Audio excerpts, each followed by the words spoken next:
Hello and welcome to a Pair of Dice Lost podcasting channel. My name is Brendon and I'll be your editor for this game. In this game run by Cody, we made one-shot characters who are all part of a monster hunting sect of the Order of Desna, and have some kind of past trauma that defines or hinders them. The players are Britt as Kori, a cleric, Mikala as Sandara, a ranger, Alex as Dwyn, a wizard, and myself as Red, a monk. We hope you all enjoy The Nightmare of Damor.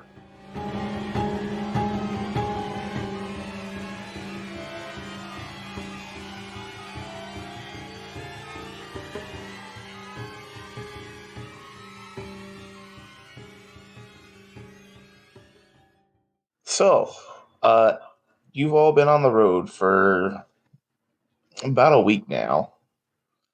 As you crest the hill, a small village comes into view. The village of Damor, a quaint town of about 6 shops and homes branching out from a central church.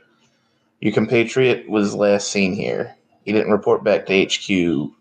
It's been about 5 days, and this was the last place he was heard from. As you make it into the town, the sky starts turning orange as the sun sets, and you notice a sign on the only road leading in that reads, "All doors barred after sundown." The party makes it to town just as the sky begins to turn orange with the sunset, and notice a sign off the only road into town that says, "All doors barred after sundown. Beware of wolves." Y'all walked into town. This far out, it's hard to hire a carriage.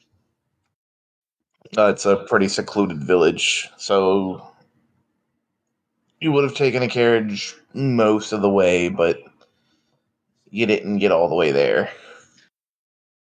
Okay, so it's evening. We're walking into town. It's like the one road that runs through town, basic. Yeah, like it's the one road that runs through town. You've got buildings on either side, and like at the end of the road is the church steeple. Okay. So y'all are at the edge of the town. Notable buildings that you see are Penya's Lost and Found, Faraday's General Goods, the Frog Swallow Tavern. Those are the signs that you can kind of read from this far out. But what would y'all like to do? Or rather, would you like to introduce your characters? Kind of not elderly, but middle-aged dwarf walks with he's reddish beard, reddish hair that's thin on top a little bit. Kind of speckled with it going a little gray silver in spots. He's dressed nothing too particularly noticeable. Just normal traveler's clothes. Certainly prepared for various weather and stuff. Probably most notable about him is the three notable books hanging on like not chains, but like lanyards, so they're slung from his shoulder by the spots. And he walks along with kind of a staff, a walking stick of sorts, kind of looking around furtively as we walk into town, taking everything in. Oh, and I'm Alex, by the way. And his name is Dwyn Grunspitz. Okay, so walking next to Dwyn is Red. He's average height human with blonde hair that is going a little bit white on some spaces. He's got like a trimmed goatee that has a little bit of like a little bit of like streaks of like white, like just kind of like stress marks essentially on him. But despite his getting up in age for a human, he walks a little bit chipper. He is not necessarily muscular, but he is lithe and like kind of well built. He is wearing what is essentially like just very comfortable traveling clothes. Nothing fancy, but it's very roomy and kind of lets him move around. He has a pack with some gear in it on him. And notably a pair of hand wraps around both of his fists. And as that Red kind of like comes into town, he's just going to look over to the rest of the party and be like, all right then, chums, it looks like this is the place we're supposed to be. Following or walking along with Dwyn and Red is a fairly young-looking gnome wearing what appears to be a clerical looking robes, or a robe underneath some chainmail with a little bit of other armaments. She's got short brown hair, little pointed ears, blue eyes, carrying a scimitar and a shield. Her name is Kori Windspring, and she just kind of nods along as she walks with the other with the rest of the group. Brendon, what was the last thing you had him say, like the wording you said? Well, chums, it looks like this is the place. Alright, then Kori will just kind of nod along and she'll be like, yeah, this looks like the place.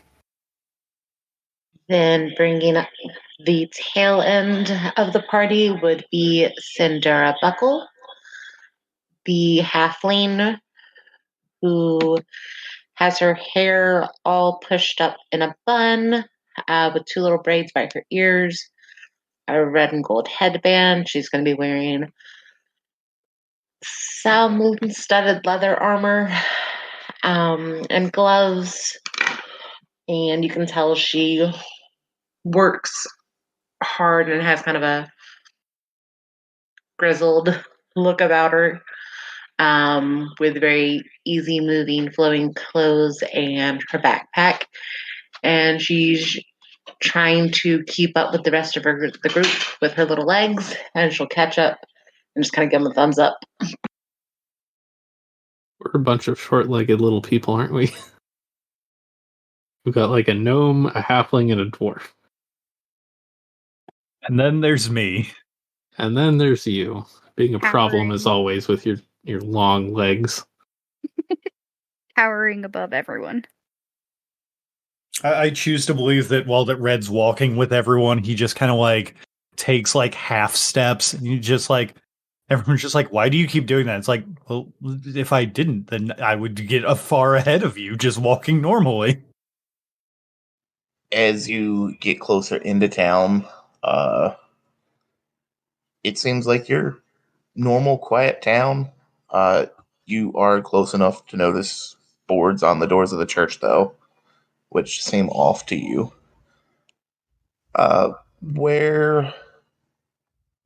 What would you all like to do first?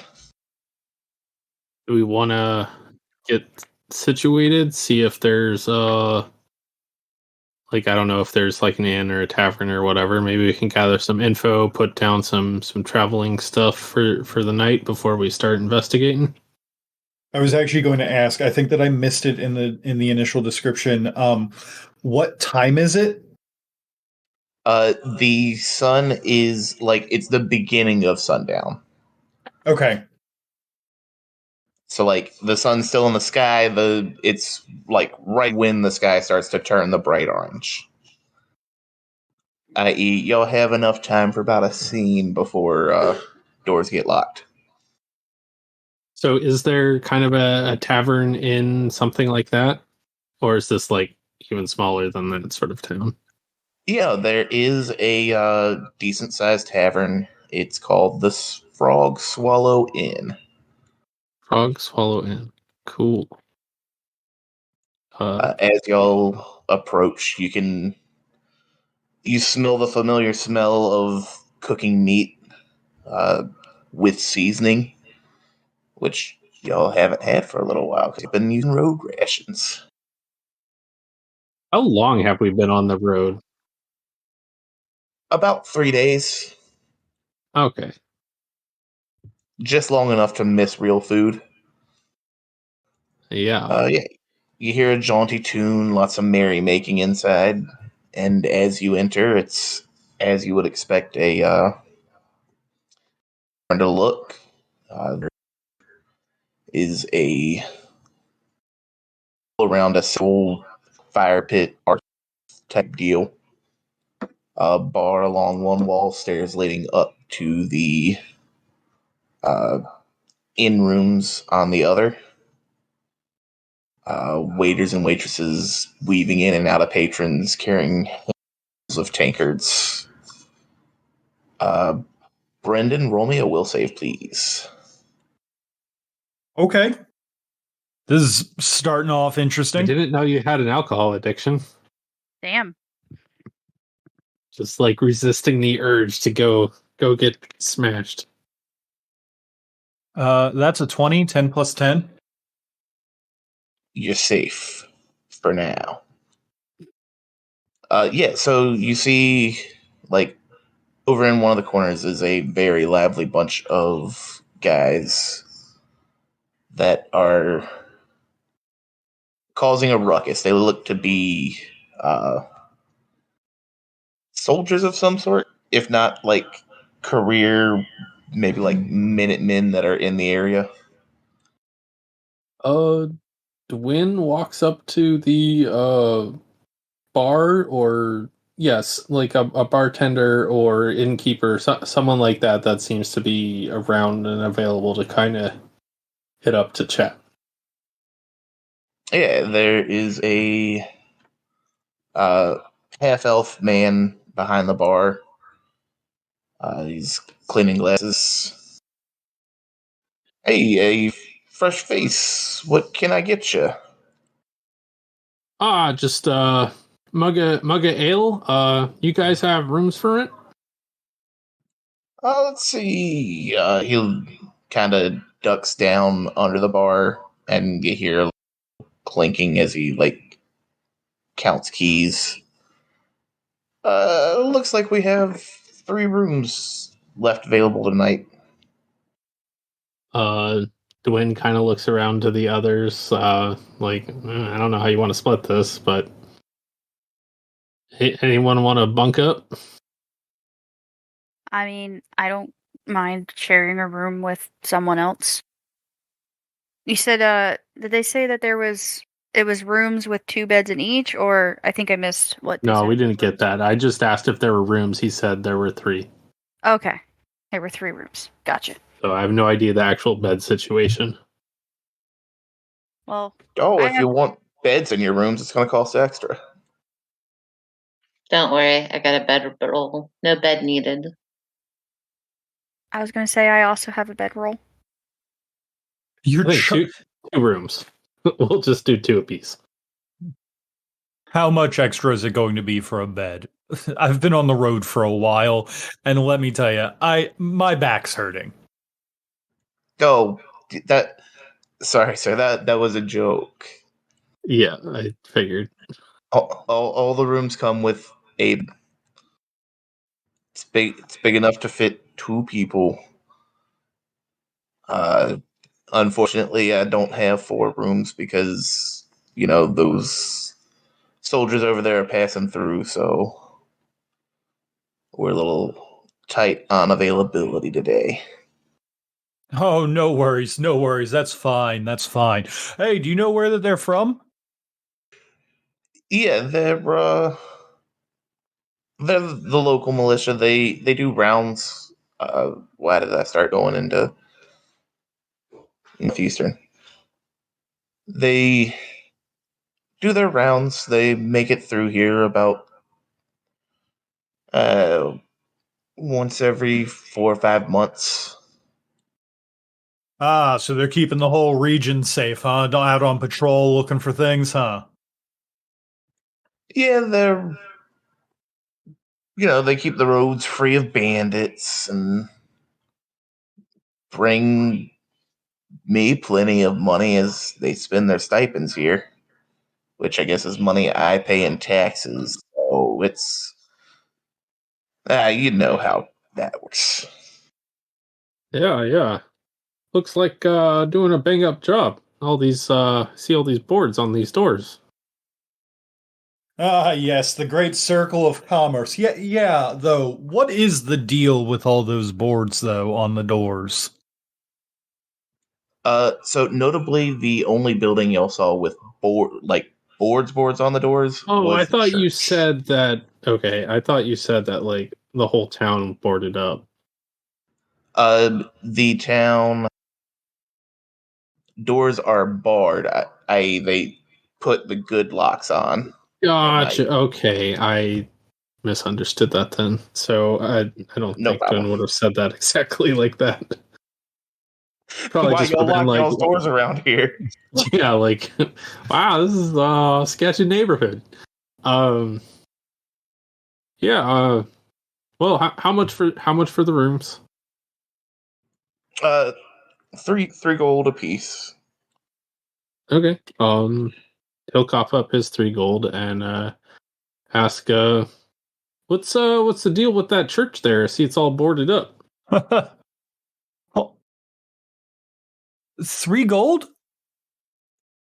Yeah, and that For includes rooms for how long? for the night, and that includes 2 meals and 2 drinks with it. I was getting there, but is there a problem, sir? No. There's no problem. I was just a little concerned that maybe you might be trying to turn one over on us. You know, us being out of towners and all that. He just kind of smiles to him. I gotta look out for my pals here. You know, some of them just will just give money to anyone. You know. Your rooms are overpriced, bro. Roll me a diplomacy, Brendon. So Cody, I don't know if you'd really checked it out, but that is actually quite expensive in this system, where it might be normal in like a 5e. Yeah. This 3 gold like a week's pay.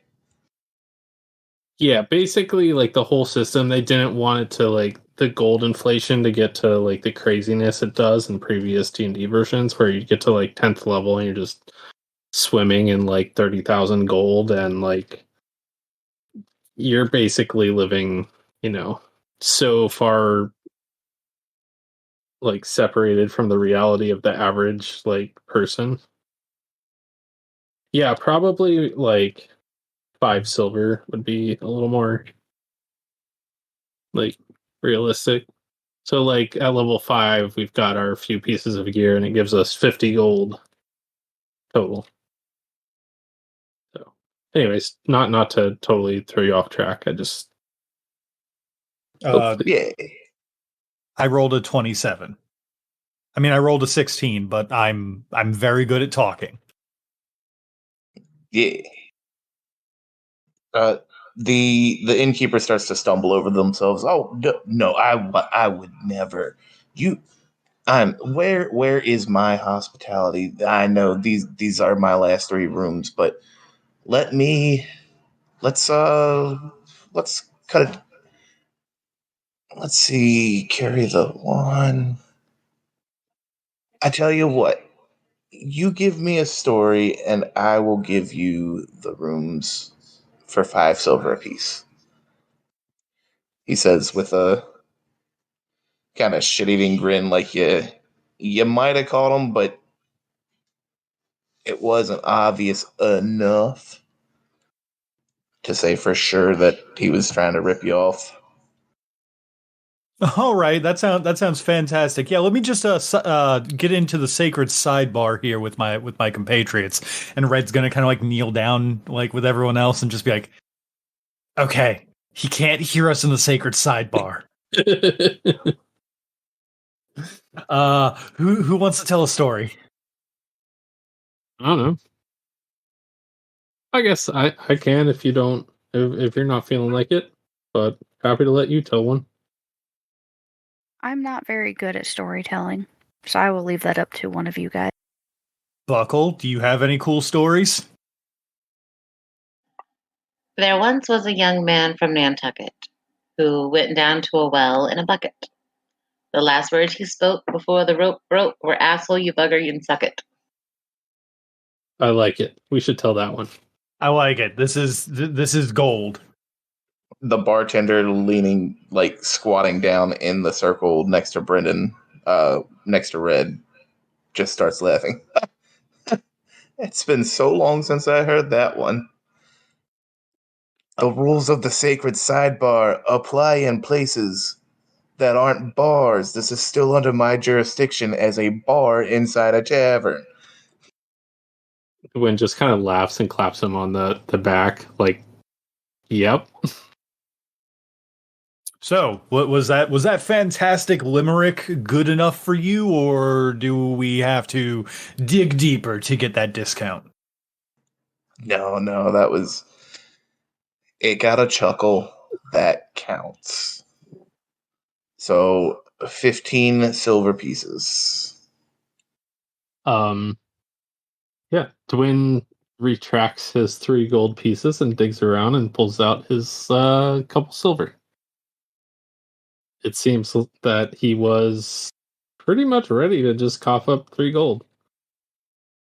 I'll get us all the next in, chums. All right, now that business has been concluded, I think that it's about time that we get down to business as it should be. He paid for one room, correct? No, he paid for all 3. He paid for all 3? Yeah. Okay. Yep, got all 3. So I guess that Red is going to, get the key for whatever room that he's staying in, or whoever that he's bunking with. It does not matter to him. He is a chill enough dude that it's like, oh, am I sleeping next to any of you 3? Yeah, sure, whatever. Doesn't matter. Like, we were literally out on the road sleeping like next to each other in shifts before. But once that he's all settled, he's going to kind of start hanging around the bar, getting a drink of. He asks for a mug, but just asks for water, and basically just kind of like hanging around and trying to listen in on the local hot goss. Yeah, so you hear mutterings and mumblings. People getting too loud. You remember that spider we killed in the dungeon 2 days ago? I can still taste it. Disgusting. Someone said there were dogs loose. Did you hear anything about that? Yeah. Old man Faraday got run off a couple days ago by dogs, didn't he? Yeah, but they said there were dogs, but he's sometimes the old man wanders. You hear from across the room one of the soldiers talking to the others. Did you have a weird dream last night? Oh, dude, it was the worst. It's like getting like you were being unraveled like a ribbon. Yeah, and then they tied you in. Bro, do we have the same dream? We need to stop taking those mushrooms off the side of the road. And there's your daily dose of hot goss. That was indeed some hot goss.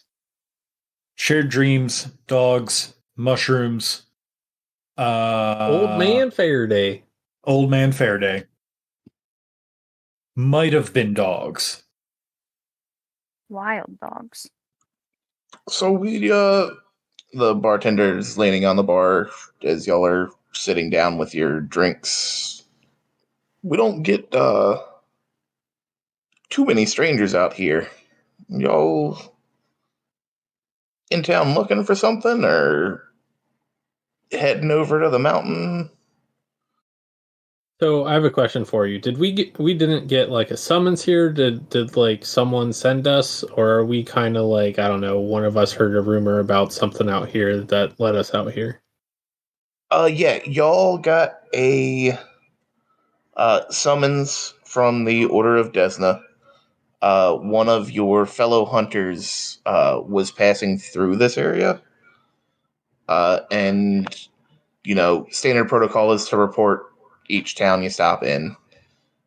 He reported this town, but didn't make it to the next. Ah, right. Did we have a name for that guy? I did. It's a totally good one. Cool. All right, so we're missing Bob. All right. So sad to see you go, Benjamin Javovathy. Oh man, first name to pop up on the fantasy name generator. Edward. EADWHEARD. I'm just writing Eid. Edward. We're saying Edward. Yeah. We'll go with All right, Edward. I can live with that. Sounds pronounceable. Yeah, I've actually been looking for a member of our order, and Dwyn will pull out this kind of little piece of leather thingy on a cord from under his, like, inside of his shirt or whatever, that's got this sigil of their Order of Desna imprinted on it. Pass through here is the last we heard of him. You heard anything about this fellow? Oh yeah, he came in 4 nights ago. Tried pulling the badge to get a order discount. Said something about y'all hunt the things that things go bump in the night and y'all bump back. Yeah, I think he came in, he stayed the night, uh left his key in the room, which was, most people bring it back because then I don't have to go hunt you down, but Right. What room was that? It's not one of our rooms, is it? let's see, which room was it? No, one of the soldiers are staying in the room he was in. You're across the hall, though. All right. If you leave anything else in that room, I'm sorry that left the key like that. Yeah, he left this, and then he pulls out a, what looks like a journal with the same markings as your badge. Ah, He left this, I figure y'all work for the same company, if that's, yeah, I can take you're that probably off the your best hands. chance to get it to him. Yeah, we'll get it back to him. So we'll just cool.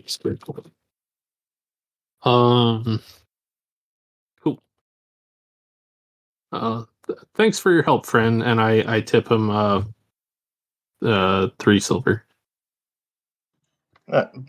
Much appreciated, sir. Man of fine tastes. I do try. I'm gonna go take a seat. Yeah. And he goes to take a seat while I almost said John.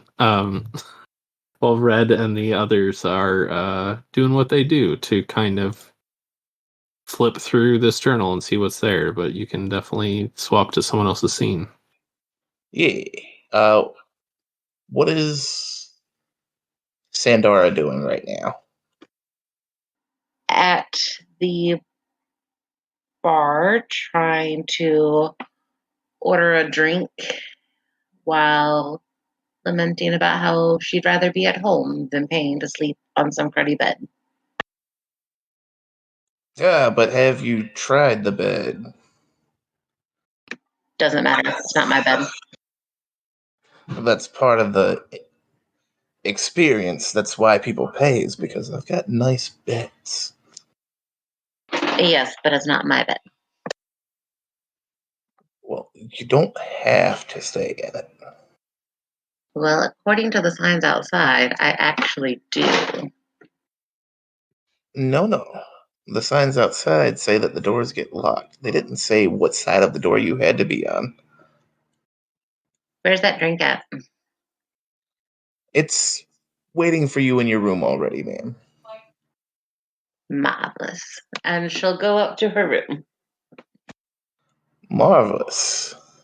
As you enter your room, you see waiting on the nightstand for you, next to a candle that is burning with the familiar apple grove scent of home, is a hot cup of what was Pori's favorite tea. Roll me a will save. 25. Good. Ooh, less good.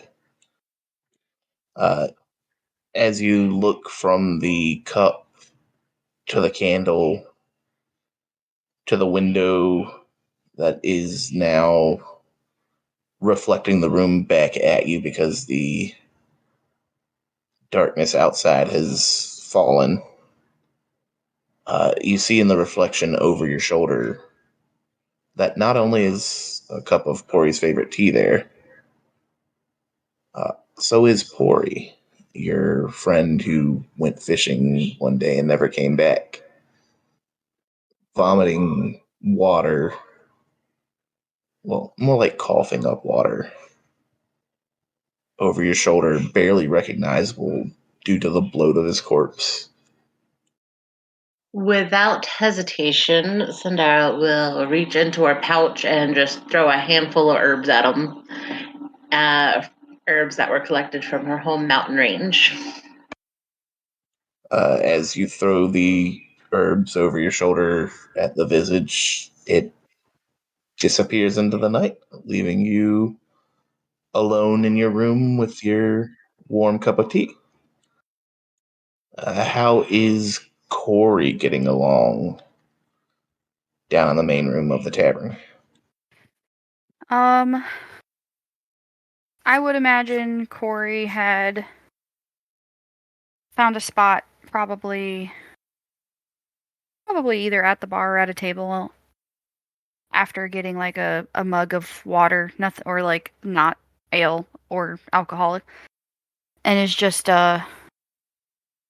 watching the scene, looking for anything out of the ordinary, and then also kind of seeing if there's any signs of either warding or protection other than the boarded up or places that they board up the windows and doors.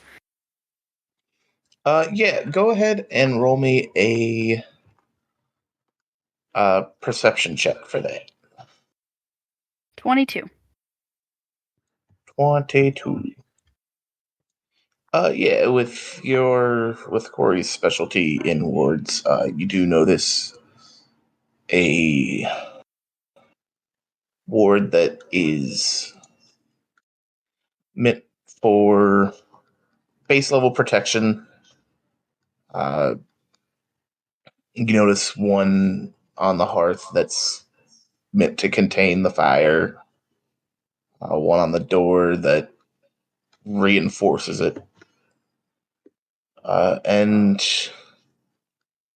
one on the ceiling that looks oddly familiar. It looks like a one you've practiced a lot. Like one developed by your family. As your eyes pass around the tavern. You notice a few more wards, but nothing really out of the ordinary. Or not as far out of the ordinary as your familial rune being used to ward this tavern. Okay. As you're looking around, one of the soldiers from the group kind of stumbles over and dogs are barking. One of the soldiers stumbles over and, like, trying to be smooth and rests his elbow on the bar, kind of nudges his shoulder against your shoulder. Like, he's trying to get intimately close, but the alcohol has his depth perception so far off that he's actually bumping into you. So, you're one of those healing types. My soldier over there, he got into a little tussle with a spider the other day. He says the scars are cool. You look like you've seen plenty of scars. What do you think? Kori's going to kind of narrow her eyes at him, put a finger on his, like, chest or shoulder or whatever's, like, leaning on her, and just kind of slowly push him back. And if there's a chair there, she'll kind of, like, push him to sit into the chair so he's not, like, on her or in her bubble. And then she'll kind of look over to the person that he's referring to. Does it look like it's a wound or a scar? The guy that he's referring to is standing over with a couple of the other soldiers, like in the process of pulling open his blouse, and you can see it's not a well kept for wound.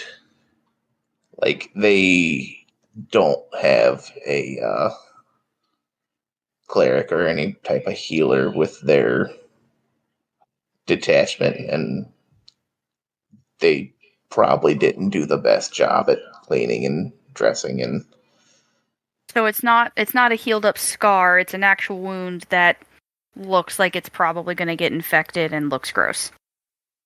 yeah, like, the guy's probably not making it to the next town, but he doesn't know it. Okay. After seeing the wound,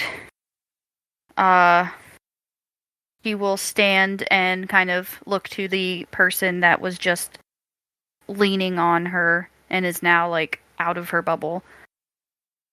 I will happily take a look at what's going on with your friend. Yeah, so you're gonna fix this scar, which means they're not cool. That is Take not his a bragging scar. rights away and I'll buy you a drink. That is not a scar. That is an open wound that needs to be cleaned properly. You saying I didn't do a good enough job as the daily designated doctor? Does he look like, if I tell him he basically sucked at his job, that he might get a little aggressive? I don't know. Okay. She'll kind of look over to him, look over to the friend, look back to this gentleman in front of her. I'm not saying you didn't do a good enough job. I'm saying you didn't do a great job. Give me 1 second. My food just showed up. Yeah, food.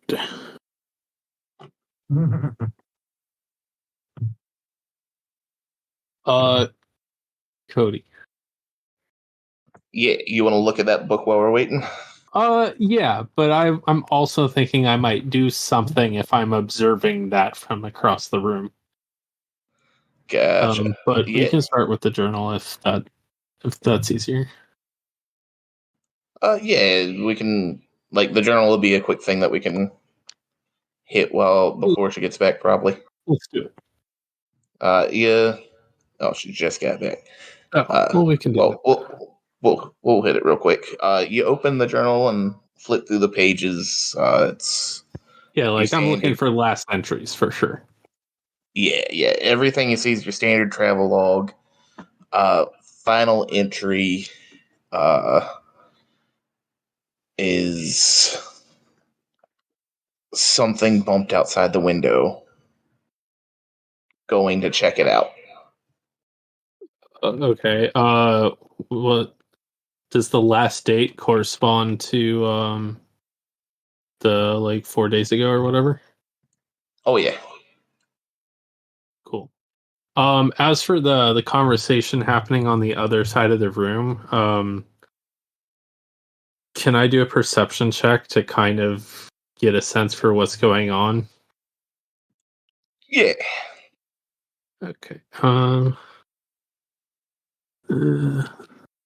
Not amazing. 9 plus 12, so 21. He's coming. I expected your roll to take a little more time. Yeah, with the 21, it's I just rolled a roll dice. Yeah. It's a little hard to make out. I'm not trying to get the exact words. I'm just trying to get a sense of are they making my friend uncomfortable?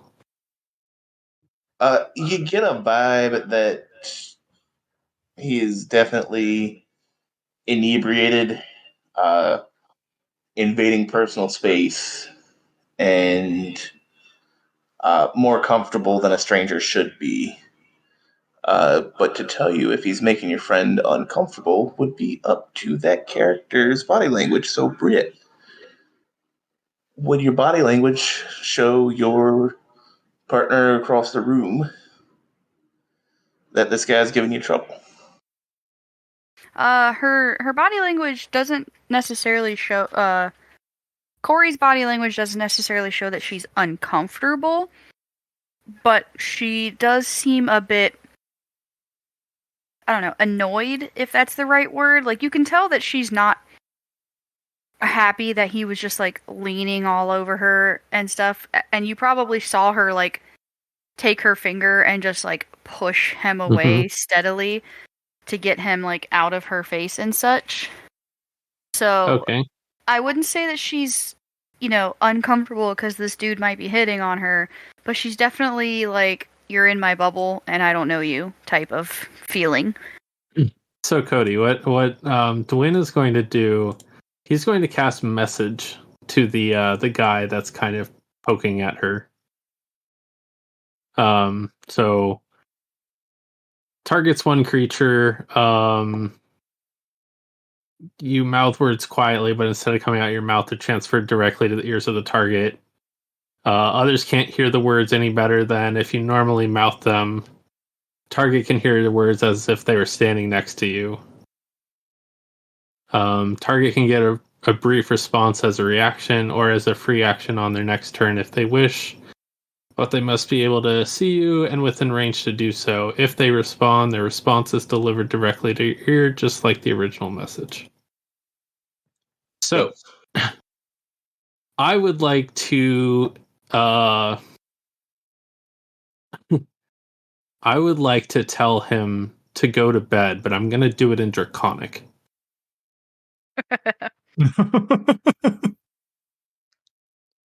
He looks and around. I assume from across the room and him being occupied and drunk as he is, he sees nothing of me kind of just mouthing the words and doing a little hand gesture for the spell. Yeah. He looks around and he's... Boys, there's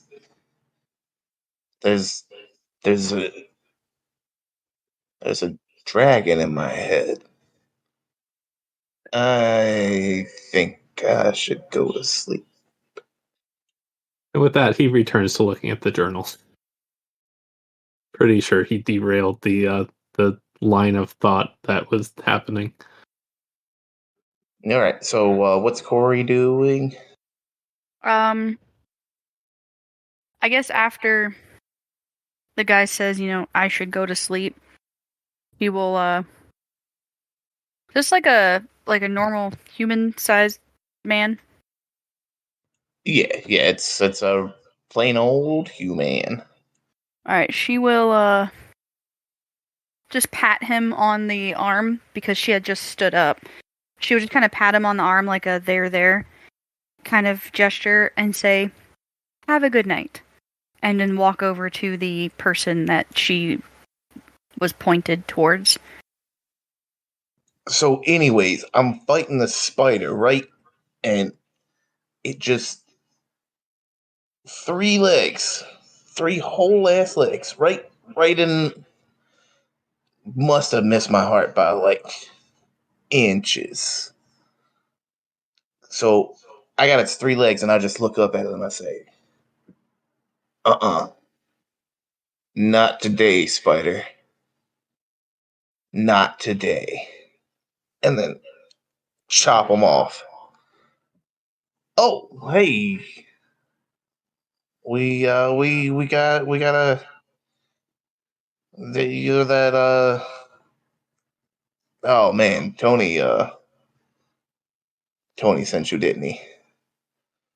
He looks kind of concerned over at his friend who is passed out in the chair next to where you were. She'll look over at the person passed out in the chair, and then back to the gentleman that was telling the story. In a way, he said that you had a cool scar, and she kind of like gestures with a concerned look at his wound. Oh yeah, it's wild how this thing, like, I got it yesterday, but it healed so fast. Like it's just a scar now. You want to see, and he pulls open his shirt, and there is definitely not a healed up wound. The bandage is definitely being bled through currently. I heard you think scars are cool, and I do not wish to burst that bubble of yours. Would you like me to tend to your wound, but ensure you will still have a cool scar? She's definitely trying to like dance around her words to say, let me fix you. I'll make sure you'll still have a story scar. But it is just a scar. Like, I told you, it healed up. Like, I don't know if it's sleeping in this inn or what it is, but we took a nap. It healed up. No more wound, just a scar. And Cody, just to confirm, I did hear you right. You said it still looks like a pretty nasty wound, right? Oh yeah, like it could use several stitches and got none. Got you. She's going to look at him and like kind of cock her head to the side, a little confused. Right. So if it's just a scar, it shouldn't hurt when I do this, and she's just gonna like poke next to it, but in like a tender spot. Not even with a lot of pressure, just enough that he feels it and knows it hurts.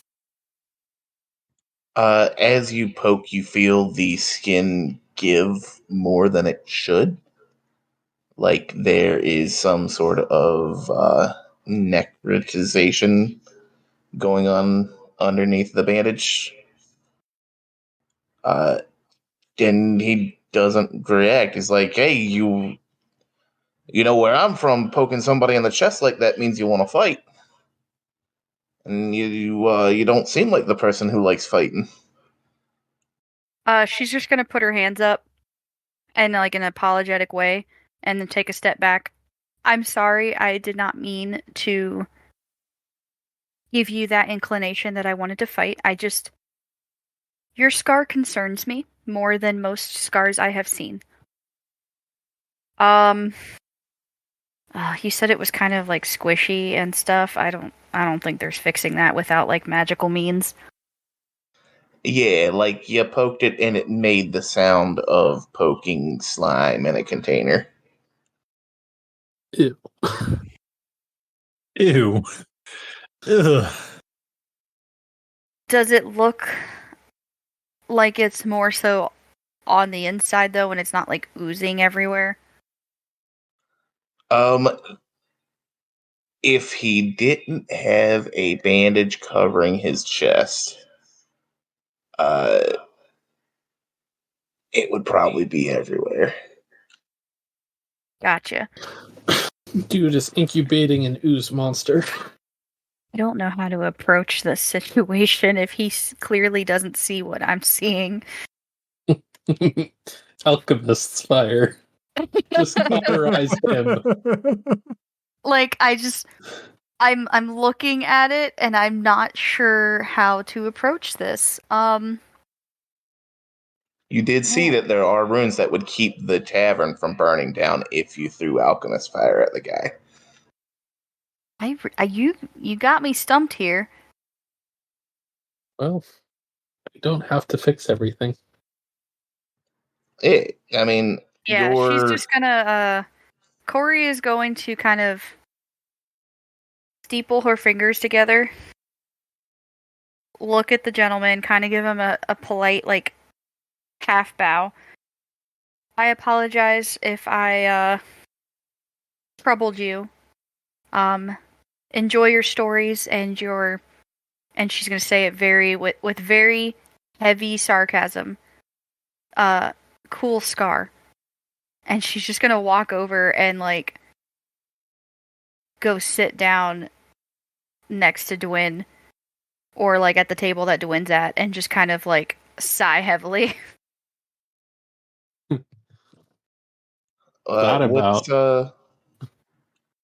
What's Red doing while all this is going down? Red has just been kind of hanging out with people. Like I said before, he's just been talking with people. I don't want to say necessarily encouraging like people to like chat with him, but just kind of like going up and doing that thing that you do where that you like chat with people, where you make small talk and then you just keep asking people questions about themselves or about things that they know. Because it's one of those weird like human psychological things where that if I ask you to tell me about yourself, you like kind of want to. Like you're excited that someone is interested in you. So like Red's been kind of leveraging that to just kind of be like, oh yeah, so what's going on here? Oh, that's so interesting. And that's kind of how that he got all the gossip before. And then I think that once that is all done, he probably heads back to the table with Dwyn and Kori and just kind of goes, huh, so I take it that Sandara called it an early day then, huh? Really needed that bed rest, huh? What was the deal with those soldiers over there, Kori? You seemed very, very interested. You had to ask me right when I ate a fucking chicken nugget. Yeah, you're welcome. Get them nugs. Mm-hmm. I was trying to. Then you had to talk to me. How dare you? She's just gonna kind of gesture offhandedly at the gentleman, but not looking in their direction because it's gonna like not actually trigger her, but it's gonna trigger her. One of the gentlemen over there has a very nasty concern with a wound on his chest.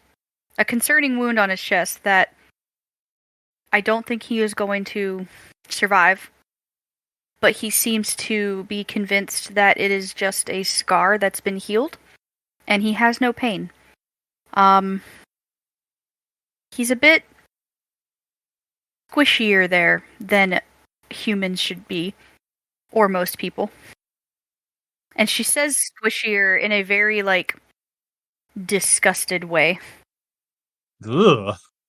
Well, that's certainly no good. Master Dwyn, do you have any idea of what this could be? Obviously, this is not normal if someone's body is squishy.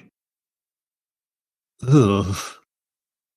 He asks, was it spongy, more like blistery, kind of filled with a liquid feel? Have you ever touched an infected spider bite? Oh, all right. It was from a spider bite? He claimed to have fought a giant spider. Yes. So I would assume it was a bite. Would make sense. So what sort of check would you like me to make, Cody, to see, basically, like, one, kind of in a general sense, does that correlate? Like, is that stacking up with, like, a poison of some sort from a spider wound, versus any other sort of generalized thing? I could also do a medicine check to give you all the details since I was, like, right there and, like... Oh, yeah. That'd be awesome. Would that work, Cody, if I did a medicine check to be able to give him all the, like, nitty-gritty details of all of that? Yeah, if you do a medicine check, I'll give him a +2 on his nature check. Cool. My medicine check. It's going to be off the chart. 25. Sick. Yeah, so Alex, you can take a +2 on your nature check. All right. Well, I got a flat 12, so we'll make that 14 plus 10, so 24.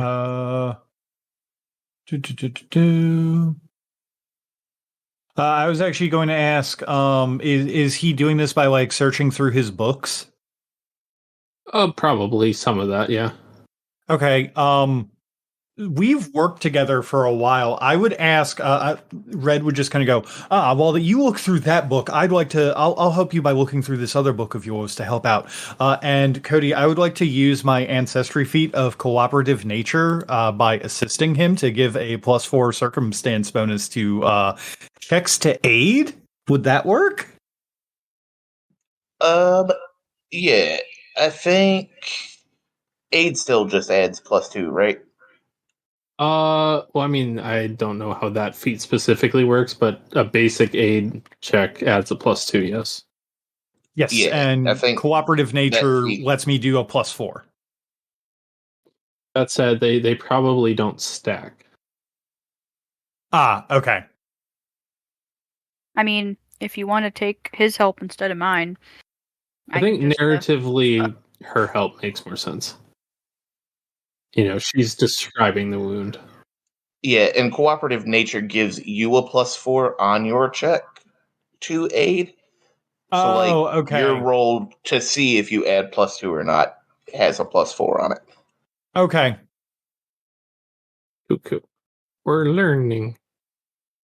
Yeah. So yeah, overall a 24 nature for you. Yeah, which 24 passed anyway, so even if it did add 4, you could add 1 and he still passed. Yeah, you know a little something about they're called crypt crawlers. They are large-sized spiders, about the size of a horse. Wow. If one gets a particularly nasty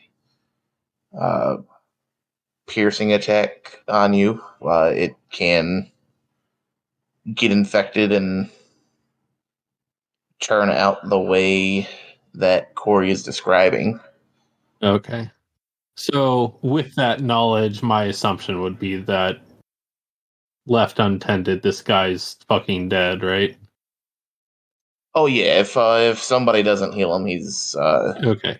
dead in a day or More two. importantly to Dwyn at the moment, there's no indication that once they die, they like come back as a zombie or something, right?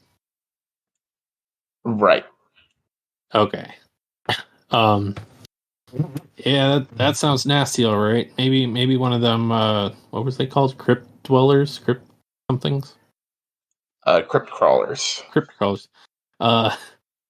Maybe one of them crypt crawlers or some other big spider. Oh, that's gonna be a nasty way to go. But at least he won't be coming back as something we got to deal with afterwards. Shame for him, but we all make our choices.